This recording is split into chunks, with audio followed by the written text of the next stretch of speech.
Dear students, our today's topic is EMF, internal resistance and terminal potential difference. Let us first discuss about EMF.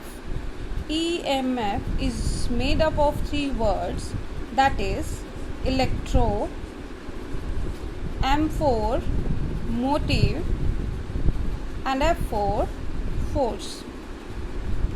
Now let us elaborate this word also. Electro means we are talking about here charge.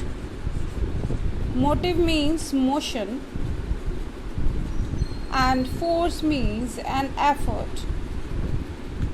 So electromotive force is actually a force which is responsible for the charge in motion. Right?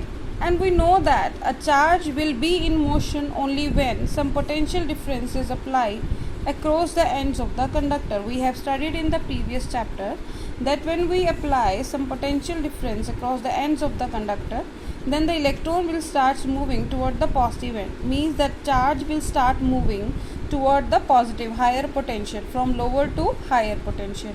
Here we are talking about lower potential means negative charge and higher potential means positive charge. So it means if we are talking about EMF, we are talking about the potential difference, and more precisely we can say EMF is the maximum potential difference. EMF is the maximum potential difference across the terminals of the cell. Terminals of the cell when no current is drawn, when no current is drawn from the cell or cell is in open circuit.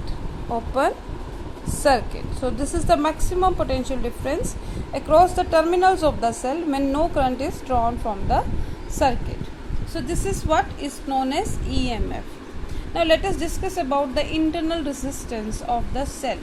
Internal resistance, if we talk about internal resistance means the resistance of the inside of the cell, inside cell. Right?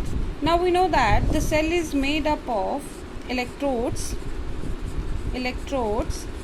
and the electrolyte. So when the current flows through this cell, in this case some of the resistance is offered by these electrodes and these electrolytes.